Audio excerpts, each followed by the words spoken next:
আসসালামু আলাইকুম দর্শক, নতুন আরও একটি রেসিপি দেখার জন্য সবাইকে স্বাগতম। আমার আজকের রেসিপি বাদাম বিস্কিট। ছোট থেকে বড় সবার প্রিয় এই বিস্কিটটি। এতটা মজাদার এই বিস্কিট আপনি তৈরি না করলে বুঝতে পারবেন না।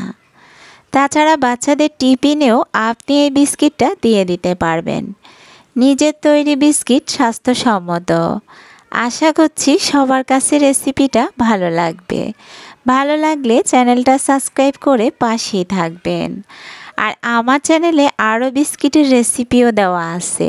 একটা রেসিপি শিখে নিলে আপনি অন্যগুলো খুব সহজে তৈরি করতে পারবেন। আর নিজে শিখে নিলে বাহির থেকে জীবনেও বিস্কিট কিনবেন না। তো দেখুন কতটা সুন্দর হয়েছে আমার বিস্কিটগুলো। আমি এখানে 3টা ডিজাইন করে বিস্কিটটা তৈরি করলাম। এবার আমরা চলে আসলাম মূল রেসিপিতে। আমি এই কাপটা দিয়ে এখানে 2 কাপ ময়দা চেলে নিয়েছি। এর সাথে নিয়ে নিলাম গুঁড়ো দুধ। গুঁড়ো দুধ আমি এখানে দিলাম 1.5 চা চামচ আর 1/2 চা চামচ বেকিং পাউডার। দুইটাকে ছেলে নিলাম। এরপর এখান থেকে আমি চিনিটা 1/2 কাপ নিয়ে নেব। চিনিটাকেও আমি ছেলে নিয়েছি। এবার আমি বাটার আর ডালডা দুটা মিলে 150 গ্রাম নিলাম। বাটারটা আমার ডালডার থেকে একটু বেশি আছে। আপনি দুটা মিলে ওজন করে 150 গ্রাম নিয়ে নিতে হবে। আর এই ডালডা ও বাটারটাকে অবশ্যই চুলায় পানির ভাপে হাফ গলিয়ে নিতে হবে, তা না হলে বিস্কিটটা ভালো হবে না। আমি ডালডা ও বাটারটাকে ভালোভাবে গলিয়ে নিলাম হাত দিয়ে। তারপর 1/2 কাপের মতো তেল দিয়ে দিচ্ছি। খুবই অল্প অল্প করে তেলটা দিতে হবে। দেখুন আমি খুবই অল্প অল্প করে তেলটা দিলাম। এরপর চিনি দিয়ে দিচ্ছি 1/2 কাপ। চিনিটা আমি 1/2 কাপ মেপে নিয়েছি, সেখান থেকে 1 চামচ করে দিতে হবে। এরপর দিয়ে দিলাম একটু অ্যামোনিয়া আর সামান্য একটু লবণ।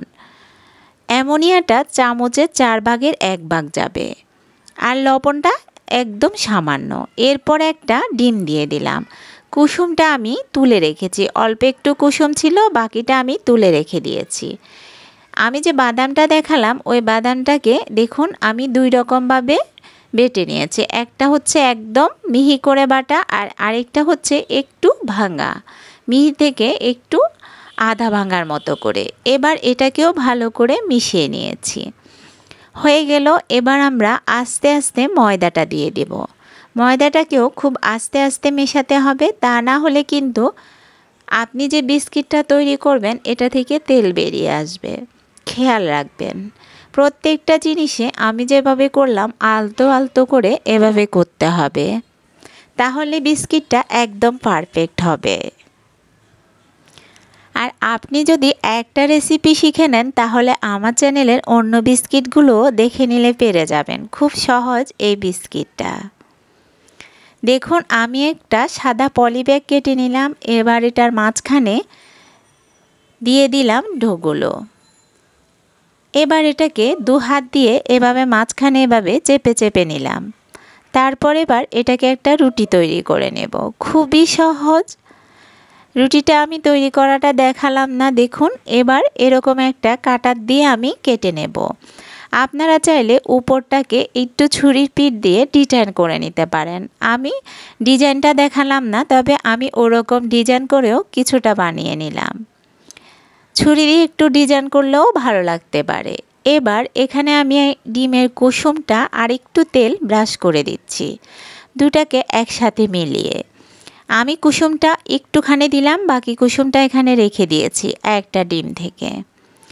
এবার কুসুমটার উপর দিয়ে একটু বাদাম দিয়ে দিচ্ছি, হাফ ভাঙা বাদাম। এবার আরেকটা ডিজাইন আপনাদেরকে কেটে দেখাচ্ছি। দেখুন বিস্কিটটা আপনি একবার শিখে নিলে বাসায় আপনি তৈরি করতে পারবেন। আর এই বিস্কিটটা আপনার ব্র্যান্ড অনুযায়ী কোথাও 500 টাকা, কোথাও 550, কোথাও 600। আপনি তারপরেও জানতে পারবেন না যে ওগুলো কতটা স্বাস্থ্যসম্মত। কিন্তু আপনার বাসায় তৈরি এই বিস্কিটটা 100-এ 100 স্বাস্থ্যসম্মত বিস্কিট। নিজে তৈরি করে একবার পরিবারকে খাইয়ে দেখান, সবাই অনেক খুশি থাকবে আর নিজেরও কতটা ভালো লাগে দেখবেন। দেখুন এভাবেও আরেকটা ডিজাইন করে নিলাম। খুবই সহজে রেসিপিটা, যদি বাসায় তৈরি করেন অবশ্যই কমেন্ট করে বা জানাবেন। আপনি চাইলে এটা চুলায়ও বানাতে পারেন, তবে তখন একটা গোল প্লেটে করে পাতিলের মধ্যে দিতে হবে। মিডিয়াম লো আছে 30 মিনিটের মতো লাগবে। আমি এটা ওভেনে বেক করলাম। দেখুন আমার বিস্কিটটা সবগুলোই প্রায় হয়ে গেছে। আমি দু পিঠই আপনাদেরকে দেখিয়ে দিলাম। যদি রেসিপিটা ভালো লাগে তাহলে অবশ্যই চ্যানেলটা সাবস্ক্রাইব করে আমার পাশেই থাকবেন। এবার এই বিস্কিটগুলোকেও ব্রেক করে নিলাম।